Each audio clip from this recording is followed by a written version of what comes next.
എല്ലാവർക്കും സ്റ്റോറിയുടെ ഒരു പുതിയ ക്ലാസ്സിലേക്ക് വീണ്ടും സ്വാഗതം. ഇന്ന് നമ്മൾ പഠിച്ചുകൊണ്ടിരിക്കുന്ന പേപ്പർ ഏതാണെന്ന് നിങ്ങൾക്ക് അറിയാം അല്ലെ? History of Keralam up to 12th century എന്ന് പറയുന്ന പേപ്പറിലെ ഫസ്റ്റ് ചാപ്റ്റർ ആണ് നമ്മൾ പഠിച്ചുകൊണ്ടിരുന്നത്. കേരളം, ഭൂപ്രകൃതിയും കാലാവസ്ഥയും. ഇത് നമ്മൾ രണ്ട് ക്ലാസ്സുകളായിട്ടാണ് ചെയ്യാനായിട്ട് ഉദ്ദേശിക്കുന്നത്. ഇത് കുറച്ച് ലെങ്തി ആയതുകൊണ്ട് തന്നെ ഒരു നദികൾ വരെയുള്ള കാര്യങ്ങൾ, ഭൂപ്രകൃതിയിൽ തന്നെ നമ്മൾ ഇന്ത്യൻ മഹാസമുദ്രം, അതുപോലെ നദികൾ വരെയുള്ള കാര്യങ്ങളാണ് ഇന്നത്തെ ക്ലാസ്സിൽ പഠിക്കാനായിട്ട് പോകുന്നത്. അതിന്റെ തുടർച്ചയായിട്ട് അടുത്തൊരു ക്ലാസ്സും കൂടി ചെയ്യുന്നതാണ്. അപ്പോൾ നിങ്ങൾ എന്ത് ചെയ്യുക, രണ്ട് ക്ലാസ്സും കൃത്യമായിട്ട് കണ്ടാൽ മാത്രമേ നിങ്ങൾക്ക് ഈ ഒരു ക്വസ്റ്റ്യൻ അറ്റംപ്റ്റ് ചെയ്യാനായിട്ട് പറ്റുള്ളൂ. കാരണം ഇത് എസ്സേ ആയിട്ട് ചോദിക്കുന്ന ഒരു ക്വസ്റ്റ്യൻ ആണ്. ഓക്കെ, ഭൂമിശാസ്ത്രപരമായിട്ടുള്ള സവിശേഷതകളെ കുറിച്ചാണ് ആദ്യമായിട്ട് നമ്മൾ പഠിക്കാൻ പോകുന്നത്. ഏകദേശം 38,864 ചതുരശ്ര അടി കിലോമീറ്റർ വിസ്തൃതിയാണ് കേരളത്തിനുള്ളത്. എത്രയാണ്? 38,864. ഇത് ചില PSCയിലൊക്കെ നമ്മൾ കാണാറുണ്ട്. പടിഞ്ഞാറ് അറബിക്കടലിനും കിഴക്ക് പശ്ചിമഘട്ടത്തിനും ഇടയിലാണ് കേരളം നിലകൊള്ളുന്നത്. എവിടെയാണ്? പടിഞ്ഞാറ് അറബിക്കടലിനും കിഴക്ക് പശ്ചിമഘട്ടത്തിനും ഇടയിലായിട്ടാണ് നമ്മുടെ കേരളം എന്ന് പറയുന്ന സംസ്ഥാനം നിലകൊള്ളുന്നത്. ചതുരശ്ര അടി വിസ്തീർണം എത്രയാണ്? 38,864 ആണ്. ഇനി കേരളവും കർണാടകവും തമിഴ്നാടും അതിർത്തിയായിട്ട് നിലകൊള്ളുന്നുണ്ട് അല്ലെ? വടക്ക് മഞ്ചേശ്വരം മുതൽ കിഴക്ക് പാറശാല വരെയാണ് കേരളത്തിന്റെ അതിർത്തി എന്ന് പറയുന്നത്. വടക്ക് മഞ്ചേശ്വരം എന്ന് പറയുന്നത് കാസർഗോഡിന് അടുത്ത് വരുന്നതും അതുപോലെ പാറശാല തിരുവനന്തപുരത്തിന് അടുത്ത് വരുന്നു. അപ്പൊ അതാണ് രണ്ട് എക്സ്ട്രീം എൻഡുകൾ എന്ന് പറയുന്നത്, മഞ്ചേശ്വരവും അതുപോലെ പാറശാലയും. ഇനി ഭൂമിശാസ്ത്രപരമായിട്ടുള്ള പ്രത്യേകതയെ അടിസ്ഥാനമാക്കി കേരളത്തെ എത്രയും തരംതിരിച്ചിട്ടുണ്ട്. ഇതൊക്കെ നിങ്ങൾ ചെറിയ ക്ലാസ്സിൽ പഠിച്ചിട്ടുള്ളതാണ് അല്ലെ? മൂന്നായിട്ട് തരംതിരിക്കാം. അതാണ് മലനാട്, ഇടനാട്, തീരപ്രദേശം എന്ന് പറയുന്നത്. മലനാട് എന്ന് പറയുന്നത് കുറച്ച് ഹില്ലി ആയിട്ടുള്ള അല്ലെങ്കിൽ ഒരു പർവ്വത പ്രദേശമാണ് മലനാട് എന്ന് പറയുന്നത്. തീരപ്രദേശം കോസ്റ്റൽ ഏരിയ ആണ്. ഇതിന് രണ്ടിനും ഇടയിൽ വരുന്ന സ്ഥലത്തെയാണ് നമ്മൾ ഇടനാട് എന്നതുകൊണ്ട് ഉദ്ദേശിക്കുന്നത്. ഇങ്ങനെ ഭൂമിശാസ്ത്രപരമായിട്ടുള്ള പ്രത്യേകതകളെ അടിസ്ഥാനമാക്കി കേരളത്തെ മൂന്നായി തിരിച്ചിട്ടുണ്ടെന്നുള്ള കാര്യം നമുക്ക് അറിയാവുന്നതാണ്.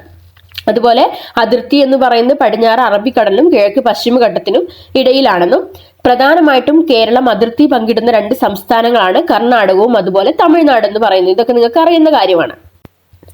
കേരളത്തിന്റെ ഭൂപ്രകൃതിയെ കുറിച്ച് പഠിക്കുന്ന സമയത്ത് നമ്മൾ ഏറ്റവും ഇമ്പോർട്ടന്റ് ആയിട്ട് പഠിക്കേണ്ട ഒരു കാര്യം എന്ന് പറയുന്നത് പശ്ചിമഘട്ടത്തെ കുറിച്ചാണ് അല്ലെ? ഇന്ത്യൻ ഉപദ്വീപിന്റെ തെക്ക് പടിഞ്ഞാറൻ അതിർത്തിയിൽ അറബിക്കടലിന് അഭിമുഖമായി ഏകദേശം 1600 കിലോമീറ്റർ നീളത്തിലാണ് പശ്ചിമഘട്ട പർവ്വതനിര സ്ഥിതി ചെയ്യുന്നത്. എത്രയാണ്? 1600 കിലോമീറ്റർ നീളത്തിലാണ് കേരളത്തിൽ പശ്ചിമഘട്ടം സ്ഥിതി ചെയ്യുന്നത്. ലോകത്തിലെ ജൈവ വൈവിധ്യ മേഖലകളിൽ ഒന്നാണ് പശ്ചിമഘട്ടം എന്ന് പറയുന്നത്. നമുക്കറിയാം, എല്ലാ തരത്തിലുള്ള സസ്യ ജന്തുജാലങ്ങളുടെ ഒരു സ്ഥലമാണ് അല്ലെങ്കിൽ വസിക്കുന്ന ഒരു സ്ഥലമാണ് പശ്ചിമഘട്ടം എന്ന് പറയുന്നത്. ഇത് സഹ്യാദ്രി, സഹ്യപർവ്വതം എന്നീ പേരുകളിലെല്ലാം പശ്ചിമഘട്ടം അറിയപ്പെടുന്നുണ്ട്. ഗുജറാത്തിൽ നിന്ന് ആരംഭിക്കുന്ന ഈ മലനിരകൾ ഗുജറാത്ത്, ഗോവ, മഹാരാഷ്ട്ര, കർണാടക, തമിഴ്നാട്, കേരളം എന്നീ സംസ്ഥാനങ്ങളിലൂടെ കടന്നു പോകുന്നുണ്ട്. ഈ മലനിരകൾക്ക് 3 ഗ്യാപ്പുകൾ അല്ലെങ്കിൽ ചുരങ്ങളാണ് ഉള്ളത്. ഗോവ ചുരം, അതുപോലെ ചെങ്കോട്ട ഗ്യാപ്പ്, പാലക്കാടൻ ഗ്യാപ്പ്. ഇതിൽ കേരളത്തിൽ വരുന്നത് ഏതാണ്? പാലക്കാടൻ ചുരമാണ് അല്ലെ? അതിൽ നമുക്ക് പഠിക്കാനുള്ളത് പാലക്കാടൻ ചുരത്തെ കുറിച്ചാണെന്ന് ഞാൻ പറഞ്ഞു. ഇതിൽ പാലക്കാടൻ ഗ്യാപ്പ് വടക്ക് നീലഗിരി മലകൾക്കും തെക്ക് ആനമലയ്ക്കും ഇടയിലാണ് സ്ഥിതി ചെയ്യുന്നത്. അപ്പൊ ആ പാലക്കാടൻ ചുരം നീണ്ടു നിൽക്കുന്ന സ്ഥലം എന്ന് പറയുന്നത് നീലഗിരി മലകൾക്കും അതുപോലെ ആനമലയ്ക്കും ഇടയിലാണ്. ഇനി അത് ഏതൊക്കെ സംസ്ഥാനങ്ങളെ തമ്മിലാണ് ബന്ധിപ്പിക്കുന്നത് എന്ന് ചോദിച്ചാൽ കേരളത്തെയും തമിഴ്നാടിനെയും ബന്ധിപ്പിക്കുന്ന ഒരു പ്രധാന പാതയാണ് ഈ പാലക്കാടൻ ചുരം അല്ലെങ്കിൽ പാലക്കാടൻ ഗ്യാപ്പ് എന്ന് പറയുന്നത്. ഇതിന്റെ ഒരു പ്രത്യേകത എന്ന് പറയുന്നത് ഇത് മനുഷ്യനിർമ്മിതമല്ല, മറിച്ച് എന്താണ്? പ്രകൃതിദത്തമായിട്ട് ഉണ്ടായിട്ടുള്ള ഒരു ഗ്യാപ്പാണ്. കേരളത്തിന്റെ മൊത്തം ഭൂവിസ്തൃതിയുടെ ഏതാണ്ട് പകുതിയും പശ്ചിമഘട്ടമാണ്. ഈ മലനിരകളുടെ സാന്നിധ്യം കേരളത്തിൽ കാലവർഷം കൃത്യമായി ലഭിക്കുന്നതിന് കാരണമാകുന്നുണ്ട്. കേരളത്തിലെ 44 നദികളും ഉത്ഭവിക്കുന്നത് എവിടെ നിന്നാണ്? ഈ പറയുന്ന പശ്ചിമഘട്ട മലനിരകളിൽ നിന്നാണ്. അപ്പം പശ്ചിമഘട്ടം എന്തിനൊക്കെ സഹായിക്കുന്നുണ്ട്? കേരളത്തിൽ കൃത്യമായി കാലവർഷം എത്തുന്നതിന് സഹായിക്കുന്നുണ്ട്. അതുപോലെ നമുക്ക് ജല ലഭ്യത ഉറപ്പുവരുത്തുന്നതിനുള്ള 44 നദികളും എവിടെ നിന്നാണ് ഉത്ഭവിക്കുന്നത്? ഈ പശ്ചിമഘട്ട മലനിരകളിൽ നിന്നാണ് ഉത്ഭവിക്കുന്നത് എന്ന കാര്യം മറന്നുപോകരുത്. ഇനി ഈ പശ്ചിമഘട്ടത്തിലെ കൊടുമുടികളെ കുറിച്ച് നോക്കുകയാണെങ്കിൽ അതിൽ ഏറ്റവും ആദ്യത്തേത് എന്ന് പറയുന്ന ആനമുടിയാണ്. ഇടുക്കി ജില്ലയിലെ ആനമുടിയാണ് പശ്ചിമഘട്ട മലനിരകളിലെ ഏറ്റവും ഉയർന്ന കൊടുമുടി എന്ന് പറയുന്നത്. അതുപോലെ മീശപ്പുലിമല, അഗളി, സൈലന്റ് വാലി, വാവൽമല, ബാണാസുരമല, ചെമ്പ്ര, അഗസ്ത്യമല എന്നിവയാണ് മറ്റ് ഉയരം കൂടിയ കൊടുമുടികൾ എന്ന് പറയുന്നത്. അപ്പോൾ കേരളത്തിലെ ഒരു പെക്യുലിയർ ആയിട്ടുള്ള ഫീച്ചറാണ് ഈ കൊടുമുടികൾ അല്ലെങ്കിൽ പീക്കുകൾ എന്ന് പറയുന്നത്. അതിൽ ഏറ്റവും പ്രധാനപ്പെട്ടതാണ് ആനമുടി എന്ന് പറയുന്നത്. പിന്നെ വരുന്നതാണ് മീശപ്പുലിമല, അഗളി, സൈലന്റ് വാലി, ബാണാസുരമല, ചെമ്പ്ര എന്നൊക്കെ പറയുന്നത് ഏറ്റവും ഉയരം കൂടിയ കൊടുമുടികളാണ്. പാലക്കാടൻ ചുരം കൂടാതെ മനുഷ്യനിർമ്മിതമായിട്ടുള്ള ചുരങ്ങൾ കേരളത്തിനെ തമിഴ്നാടും കർണാടകയുമായി ബന്ധിപ്പിക്കുന്നുണ്ട്. അപ്പൊ നാഷണൽ ആയിട്ട് അല്ലെങ്കിൽ നാഷണൽ ഹൈവേ ആയിട്ടുള്ള ഒരുപാട് ചുരങ്ങൾ നമ്മുടെ കേരളത്തിലുണ്ട്. അത് പാലക്കാടൻ ചുരം കൂടാതെ ചേരമ്പാടി ചുരം കണ്ണൂരിനെ കൂർഗുമായിട്ട്, കർണാടകയിലെ കൂർഗുമായി ബന്ധിപ്പിക്കുന്ന ഒരു ചുരമാണ് ചേരമ്പാടി ചുരം എന്ന് പറയുന്നത്. അടുത്തതായിട്ട് നിങ്ങൾക്ക് എല്ലാവർക്കും അറിയുന്നതാണ് താമരശ്ശേരി ചുരം അല്ലെ. കോഴിക്കോട് അതുപോലെ വയനാട് ജില്ലകളെ കർണാടകയുമായി ബന്ധിപ്പിക്കുന്ന ചുരമാണ് താമരശ്ശേരി ചുരം എന്ന് പറയുന്നത്. പിന്നെ വരുന്നതാണ് നാടുകാണി ചുരം. നിലമ്പൂർ, ഊട്ടി എന്നീ പാതകളെ കേരളവുമായി ബന്ധിപ്പിക്കുന്ന ഒരു ചുരമാണ് നാടുകാണി ചുരം എന്ന് പറയുന്നത്. കൂടാതെ ബോധിനായകപൂർ ചുരം, ആലുവാമൊഴി ചുരം, കമ്പം, കുമ്മളി എന്നിവയാണ് മറ്റു പ്രധാനപ്പെട്ട ചുരങ്ങൾ എന്ന് പറയുന്നത്. അപ്പൊ ഈ ചുരങ്ങളുടെ പേര് നിങ്ങൾ കൃത്യമായിട്ട് പഠിച്ചു വെക്കണം. അത് ഏതൊക്കെ സ്ഥലങ്ങളെ തമ്മിലാണ് ബന്ധിപ്പിക്കുന്നത്. പാലക്കാടൻ ചുരം ഏതിനൊക്കെയാണ്? കേരളത്തെയും തമിഴ്നാടിനെയും ബന്ധിപ്പിക്കുന്നതാണ് പാലക്കാടൻ ചുരം. അതുപോലെ ചേരമ്പാടി ചുരം കണ്ണൂരിനെ കൂർഗുമായി ബന്ധിപ്പിക്കുന്നതാണ്. അതുപോലെ താമരശ്ശേരി ചുരം കർണാടകയും കേരളത്തെയും ബന്ധിപ്പിക്കുന്ന ഒരു പ്രധാനപ്പെട്ട ചുരമാണ് എന്ന കാര്യം മറന്നുപോകരുത്. ഇനി ഈ ചുരങ്ങൾ എങ്ങനെയാണ് കേരളത്തിനെ സഹായിക്കുന്നത് ചോദിച്ചിട്ടുണ്ടെങ്കിൽ, ഇന്ത്യയുടെ മറ്റ് ഭാഗങ്ങളുമായിട്ട് ബന്ധിപ്പിക്കുന്നതിന് ഏറ്റവും പ്രധാനപ്പെട്ട ഒരു പാതയാണ് ഈ ചുരങ്ങൾ എന്ന് പറയുന്നത്. നാടുകാണി ചുരം ആയിക്കോട്ടെ, താമരശ്ശേരി ചുരം, അതുപോലെ ചേരമ്പാടി ചുരം, ഇവയെല്ലാം തന്നെ കേരളത്തിനെ ഇന്ത്യയുടെ മറ്റു ഭാഗങ്ങളുമായി ബന്ധിപ്പിക്കുന്നതിൽ പ്രധാനപ്പെട്ട പങ്ക് വഹിക്കുന്നുണ്ട്. ഇന്ത്യൻ മഹാസമുദ്രമാണ് അടുത്തൊരു ജിയോഗ്രഫിക്കൽ ഫീച്ചർ എന്ന് പറയുന്നത്. ഇന്ത്യൻ മഹാസമുദ്രത്തിലൂടെ ഉണ്ടായ കച്ചവട പാതകളും അതിലൂടെ ഉണ്ടായ നൂറ്റാണ്ടുകളായി കടന്നു വന്ന കച്ചവടങ്ങളും കേരളത്തിന്റെ ഭാവി നിർണ്ണയിക്കുന്നതിൽ നിർണായകമായിട്ടുള്ള പങ്ക് വഹിച്ചിട്ടുണ്ട്.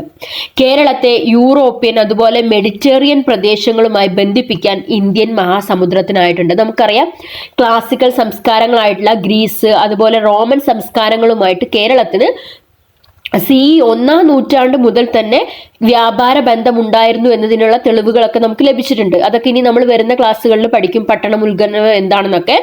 അപ്പോൾ അങ്ങനെ ഒരു വ്യാപാര ബന്ധം ഉണ്ടാകുന്നതിൽ ഏറ്റവും പ്രധാനപ്പെട്ട ഒരു സഹായകമായിട്ടുള്ളത് എന്ന് പറയുന്നത് എന്താണ്?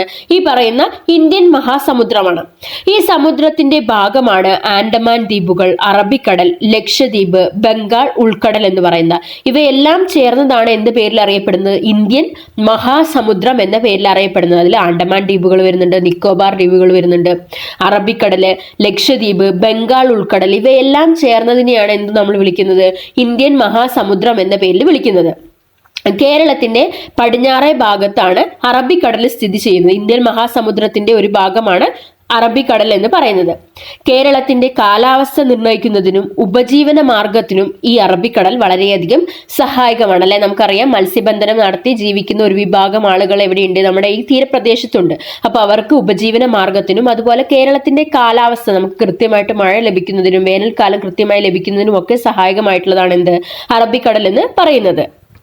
അതുപോലെ നിരവധി തുറമുഖങ്ങൾ കേരളത്തിന്റെ തീരത്ത് പ്രാചീന കാലം തൊട്ട് തന്നെ നിലനിന്നിരുന്നു എന്ന് പറയുന്നുണ്ട്. നമുക്ക് ഇപ്പൊ പറയുന്നത് ഏതൊക്കെയാണ്? വിഴിഞ്ഞം തുറമുഖം, അതുപോലെ ബേപ്പൂര്, അതുപോലെ കൊച്ചി തുറമുഖങ്ങളൊക്കെയാണ്. അതിനു മുമ്പ് തന്നെ നിരവധി തുറമുഖങ്ങൾ പ്രാചീന കാലഘട്ടം മുതൽ തന്നെ എവിടെ ഉണ്ടായിരുന്നു എന്ന് പറയുന്നുണ്ട്? കേരളത്തിന്റെ തീരപ്രദേശത്ത് ഉണ്ടായിരുന്നു എന്ന് പറയുന്നുണ്ട്.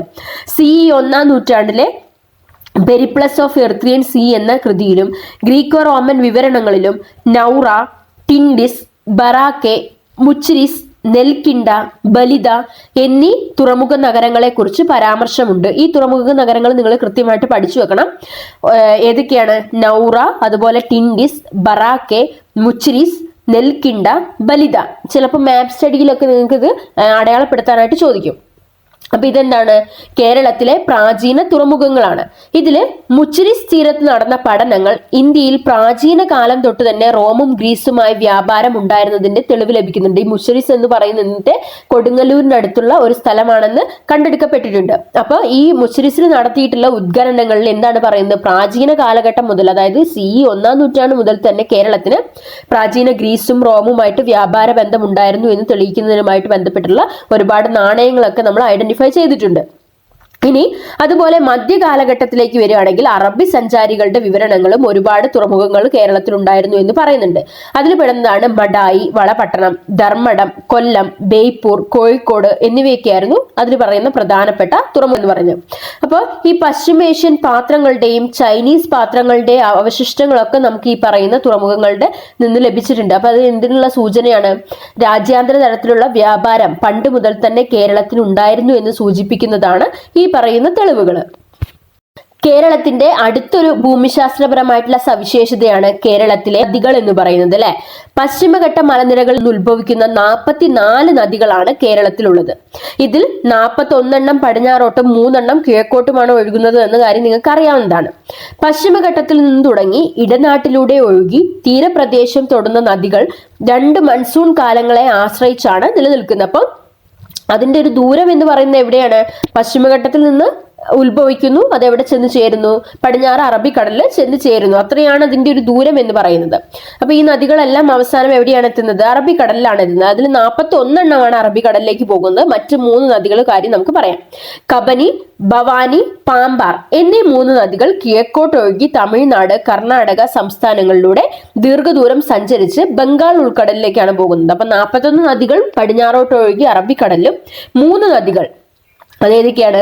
കബനി, ഭവാനി, പാമ്പാർ എന്ന് പറയുന്ന 3 നദികൾ കിഴക്കോട്ട് ഒഴുകിയിട്ട് ബംഗാൾ ഉൾക്കടലിലും ചെന്നു ചേരുന്നുണ്ട്. പശ്ചിമഘട്ടത്തിൽ നിന്നും കടലിലേക്കുള്ള ദൂരം കുറവായതിനാൽ കേരളത്തിലെ നദികളുടെ നീളം എന്ന് പറയുന്നത് വളരെ കുറവാണെന്ന് കണക്കാക്കപ്പെടുന്നുണ്ട്. ഇനി കേരളത്തിലെ ഏറ്റവും നീളം കൂടിയ നദി ഏതാണെന്ന് ചോദിച്ചാൽ പെരിയാറും ഏറ്റവും ചെറുത് മഞ്ചേശ്വരം പുഴയുമാണ്. ഓക്കെ, അപ്പൊ കേരളത്തിലെ ഏറ്റവും നീളം കൂടിയ നദി ഏതാണ്? നിങ്ങൾക്കറിയാം, നിളയാണ് അല്ലെ, അല്ലെങ്കിൽ ഭാരതപ്പുഴയായിരുന്നു. എന്നാൽ ഇപ്പം കേരളത്തിലെ ഏറ്റവും നീളം കൂടിയ നദി എന്ന് പറയുന്നത് പെരിയാറും ചെറുത് മഞ്ചേശ്വരം പുഴയുമാണ്. ഇനി പടിഞ്ഞാറോട്ട് ഒഴുകുന്ന 41 നദികളിൽ പ്രധാനപ്പെട്ട 3-4 നമുക്ക് പഠിക്കാനായിട്ടുണ്ട്. അതിൽ ആദ്യത്തെയാണ് പെരിയാർ എന്ന് പറയുന്നത്. പ്രാചീന കാലത്ത് ചുർണി എന്നറിയപ്പെട്ട പെരിയാറാണ് കേരളത്തിലെ ഏറ്റവും നീളം കൂടിയ നദി. ഇത് വൺ വേർഡ് ഒക്കെ ആയിട്ട് ചോദിക്കാൻ ചാൻസ് ഉണ്ട്. പ്രാചീന കാലത്ത് ചുർണി എന്നറിയപ്പെട്ടിരുന്ന നദി ഏതാണെന്ന്? പെരിയാറാണ്. അപ്പൊ ഈ പെരിയാറാണ് കേരളത്തിലെ ഏറ്റവും നീളം കൂടിയ നദി എന്ന് പറയുന്നത്. പശ്ചിമഘട്ടത്തിലെ ശിവഗിരി കുന്നുകളിൽ നിന്ന് ഉത്ഭവിക്കുന്ന പെരിയാർ നദിക്ക് 244 കിലോമീറ്റർ നീളമാണുള്ളത്. ഇടുക്കി, എറണാകുളം ജില്ലകളിലായി 5284 ചതുരശ്ര കിലോമീറ്റർ പ്രദേശമുള്ള പെരിയാറിന്റെ പ്രധാനപ്പെട്ട കൈവഴികൾ എന്ന് പറയുന്നത് ഇടമല, ചെറുതോണി, മുല്ലയാർ, മുതിരപ്പുഴ, പെരിഞ്ഞംകുത്തി, മുട്ടാർ എന്നീ നദികളാണ്. അപ്പോൾ ഈ പറയുന്ന പെരിയാറിന്റെ പ്രധാനപ്പെട്ട കൈവഴികൾ അല്ലെങ്കിൽ ട്രിബ്യൂട്ടറീസ് എന്ന് പറയുന്നത് ഏതൊക്കെയാണ്? ഇടമലയാർ, ചെറുതോണി, മുല്ലയാർ, മുതിരപ്പുഴ, പെരിഞ്ഞംകുത്തി, മുട്ടാർ എന്ന് പറയുന്നതാണ്. ഏറ്റവും കൂടുതൽ ജലസംഭരണികൾ ഉള്ളതും ഏതിനാണ്? പെരിയാർ നദിക്ക് തന്നെയാണ്. ഭൂതത്താൻകെട്ട്, ഇടമലയാർ, ലോവർ പെരിയാർ, മാട്ടുപ്പെട്ടി, പൊന്മുടി, കല്ലാർകുടി, ഇടുക്കി തുടങ്ങിയവയാണ് ഇതിലെ പ്രധാനപ്പെട്ട ഡാമുകൾ അല്ലെങ്കിൽ ജലസംഭരണികൾ എന്ന് പറയുന്നത്. ഭൂതത്താൻകെട്ട്, ഇടമലയാർ, ലോവർ പെരിയാർ, മാട്ടുപ്പെട്ടി, പൊന്മുടി, കല്ലാർകുടി, ഇടുക്കി. ഇനി എന്താണ് ഇതിന്റെ പ്രധാനപ്പെട്ട കൈവഴികൾ ഏതൊക്കെയാണ് അല്ലെങ്കിൽ ട്രിബ്യൂട്ടറീസ് ഏതൊക്കെയാണെന്ന് നമ്മൾ പഠിച്ചു കഴിഞ്ഞു അല്ലെ. ഭാരതപ്പുഴയാണ് നീളത്തിൽ 2ാമതായിട്ടുള്ളത്. പശ്ചിമഘട്ടത്തിലെ ആനമുടിയിൽ നിന്ന് ഉത്ഭവിച്ച് പാലക്കാട്, മലപ്പുറം, തൃശൂർ ജില്ലകളിലൂടെ ഒഴുകുന്ന ഭാരതപ്പുഴയുടെ നീളം എന്ന് പറയുന്നത് 209 കിലോമീറ്റർ ആണ്. അപ്പൊ രണ്ടാമത്തെ നദി, കേരളത്തിലെ 2ാമത്തെ നീളം കൂടിയ നദിയാണ് ഭാരതപ്പുഴ എന്ന് പറയുന്നത്. എവിടെ നിന്നാണ് ഉത്ഭവിക്കുന്നത്? പശ്ചിമഘട്ടത്തിലെ ആനമുടിയിൽ നിന്നാണ് ഉത്ഭവിക്കുന്നത്. ഇനി ഏതൊക്കെ ജില്ലകളിലൂടെ കടന്നു പോകുന്നുണ്ടെന്ന് ചോദിച്ചാൽ പാലക്കാട്, മലപ്പുറം, തൃശൂർ ജില്ലകളിലൂടെയാണ് ഒഴുകുന്നത് എന്ന് പറയുന്നത്. പൊന്നാനി അഴിമുഖത്തിലൂടെയാണ് ഭാരതപ്പുഴ കടലിൽ പതിക്കുന്നത്. മഴക്കാലത്ത് നിറഞ്ഞു കവിയുന്ന ഭാരതപ്പുഴ വേനലിൽ വറ്റുവരണ്ട് ചെറുതാവും. നിങ്ങൾ പലപ്പോഴും ട്രെയിൻ യാത്രക്കിടയിലൊക്കെ കണ്ടിട്ടുണ്ടാവും അല്ലെ. 6186 ചതുരശ്ര കിലോമീറ്റർ വിഷ്ടി പ്രദേശമുള്ള ഭാരതപ്പുഴയ്ക്ക് ഗായത്രി പുഴ, കണ്ണാടിപ്പുഴ, ചിറ്റൂർ, കൽപ്പാത്തി, തൂതപ്പുഴ എന്നിവയാണ് പ്രധാനപ്പെട്ട പോഷക നദികൾ എന്ന് പറയുന്നത്. ഇതൊക്കെ നിങ്ങൾ പഠിച്ചു വെക്കുന്നത് വളരെ ഉപകാരപ്രദമായിട്ടുള്ള കാര്യമാണ് ഭാവിയിൽ. കാരണം എല്ലാ PSCയിലൊക്കെ ചോദിച്ചു കാണുന്ന ഒരു ക്വസ്റ്റ്യൻ ആണ് ഭാരതപ്പുഴയുടെ പ്രധാനപ്പെട്ട പോഷക നദികൾ ഏതൊക്കെയാണെന്നൊക്കെ. അപ്പൊ ഗായത്രി, അതുപോലെ കണ്ണാടിപ്പുഴ, ചിറ്റൂർ, കൽപ്പാത്തിപ്പുഴ, അതുപോലെ തൂതപ്പുഴ എന്നൊക്കെ പറയുന്നത് എന്താണ്? ഈ പറയുന്ന ഭാരതപ്പുഴയുടെ പോഷക നദികളാണ്. സൈലന്റ് വാലിയിൽ നിന്ന് ഉത്ഭവിക്കുന്ന കുന്തിപ്പുഴ തൂതപ്പുഴയുടെ പോഷക നദിയാണ്. മംഗലം, പട്ടുളി, ചുള്ളിയാർ, മീൻകര, വാളയാർ, മലമ്പുഴ തുടങ്ങിയവയാണ് ഈ പറയുന്ന ഭാരതപ്പുഴയുടെ പ്രധാനപ്പെട്ട ജലസംഭരണികൾ, അല്ലെങ്കിൽ ഈ ഒരു നദിയിലുള്ള പ്രധാനപ്പെട്ട ജലസംഭരണികൾ അല്ലെങ്കിൽ ഡാമുകൾ എന്ന് പറയുന്നത്. അപ്പോൾ രണ്ട് നദികളെ കുറിച്ച് നമ്മൾ പഠിച്ചു കഴിഞ്ഞു അല്ലെ. ഏറ്റവും നീളം കൂടിയ രണ്ട് നദികളാണ് പെരിയാറും അതുപോലെ ഭാരതപ്പുഴയും. ആ ഒരു സ്ഥാനത്ത് മൂന്നാമത് വരുന്നതാണ് പമ്പ എന്ന് പറയുന്നത്. കേരളത്തിലെ നീളമേറിയ മൂന്നാമത്തെ നദിയാണ് പമ്പ നദി. പത്തനംതിട്ട, ആലപ്പുഴ ജില്ലകളിലൂടെ ഒഴുകുന്ന പമ്പ നദി ഉത്ഭവിക്കുന്നത് പത്തനംതിട്ട ജില്ലയിലെ പുളച്ചിമല, നാഗമല, സുന്ദരമല ഉൾപ്പെടുന്ന മലനിരകളിൽ നിന്നാണ്. പുളച്ചിമല, നാഗമല, അതുപോലെ സുന്ദരമല എന്നിവ ഉൾപ്പെടുന്ന ഒരു സ്ഥലത്ത് നിന്നാണ് ഈ പമ്പ നദി ഉത്ഭവിക്കുന്നത്. ഏത് ജില്ലയിലാണ്? പത്തനംതിട്ട ജില്ലയിലാണ്. പമ്പ നദിയിലെ ജലസമൃദ്ധമാക്കുന്നത് കക്കി, അഴുത, കക്കാട്, കല്ലാർ എന്നീ പുഴകളാണ്. അപ്പോൾ പമ്പ നദിയുടെ പോഷക നദികളാണ് കക്കി, അഴുത, കക്കാട്, അതുപോലെ കല്ലാർ എന്നീ പുഴകൾ എന്ന് പറയുന്നത്. മണിമലയാറും അച്ഛൻ കോവിലാറുമാണ് പമ്പ നദിയുടെ മറ്റ് പ്രധാന പോഷക നദികൾ എന്ന് പറയുന്നത്. 2235 ചതുരശ്ര കിലോമീറ്റർ വിസ്തൃത പ്രദേശമാണ് പമ്പ നദിക്കുള്ളത്. റാന്നി, കോഴഞ്ചേരി വഴി കുട്ടനാട്ടിലെ വേമ്പനാട് കായലിൽ പതിച്ച പമ്പ നദി കടലുമായിട്ട് ചേരുന്നത് എവിടെ വെച്ചിട്ടാണ്? വേമ്പനാട് കായലിൽ വെച്ചാണ് പമ്പ നദി കടലുമായിട്ട് ചേരുന്നത്. ഇനി ഈ പമ്പ നദിയിലെ പ്രധാനപ്പെട്ട ജലസംഭരണി എന്ന് പറയുന്നത് പമ്പയും അതുപോലെ കക്കിയുമാണ്. ഓക്കെ, അപ്പൊ കേരളത്തിലെ മൂന്നാമത്തെ നദിയാണ് പമ്പ എന്ന് പറയുന്നത്. ആലപ്പുഴ, പത്തനംതിട്ട ജില്ലകളിലൂടെയാണ് പ്രധാനമായിട്ടും ഈ നദി ഒഴുകുന്നത്. ഉത്ഭവിക്കുന്നത് എവിടെ നിന്നാണ്? പത്തനംതിട്ട ജില്ലയിലെ പുലച്ചിമല, നാഗമല, സുന്ദരമല എന്നീ മലനിരകളിൽ നിന്നാണ്. ഇനി ഈ പമ്പ നദിയെ ജലസമൃദ്ധമാക്കുന്നത് കക്കി, അഴുത, കക്കാട്, കല്ലാർ എന്നീ പുഴകളും അതുപോലെ ഇതിന്റെ പോഷക നദികളാണ് മലിമലയാറും അതുപോലെ അച്ഛൻ കോവിലാറും എന്ന് പറയുന്നത്. കേരളത്തിലെ നാലാമത്തെ വലിയ നദിയാണ് ചാലിയാർ. വയനാട്ടിലെ ഇളമ്പലേരി മലകളിൽ നിന്ന് ഉത്ഭവിച്ച് മലപ്പുറം, കോഴിക്കോട് ജില്ലകളിലൂടെ 169 കിലോമീറ്റർ നീളത്തിലാണ് ചാലിയാർ പുഴ ഒഴുകുന്നത്. അപ്പൊ കേരളത്തിലെ നാലാമത്തെ വലിയ നദിയാണ് ചാലിയാർ എന്ന് പറയുന്നത്. എവിടെ നിന്നാണ് ഉത്ഭവിക്കുന്നത്? വയനാട്ടിലെ ഇളമ്പലേരി മലകളിൽ നിന്നാണ് ഉത്ഭവിക്കുന്നത്. ഇനി ഏതൊക്കെ ജില്ലകളിലൂടെ ഒഴുകുന്നുണ്ട്? വയനാട് കൂടാതെ മലപ്പുറം, കോഴിക്കോട് ജില്ലകളിലായി 160 നീളത്തിലാണ് ചാലിയാർ പുഴ ഒഴുകുന്നത്. പടിഞ്ഞാറോട്ട് ഒഴുകുന്ന കേരളത്തിലെ നദികളിൽ അഞ്ചാമത്തെ വലിയ നദിയാണ് ചാലക്കുടി പുഴ എന്ന് പറയുന്നത്. നാലാമത്തേത് ചാലിയാറും അഞ്ചാമത്തേതാണ് ചാലക്കുടി പുഴയുമാണ്. പശ്ചിമഘട്ടത്തിലെ പറമ്പിക്കുളം, ആനമല, നീർമറി പ്രദേശങ്ങളിലെ മല ഇടുക്കുകളിൽ നിന്നാണ് ഈ പറയുന്ന ചാലക്കുടി പുഴ ഉത്ഭവിക്കുന്നത്.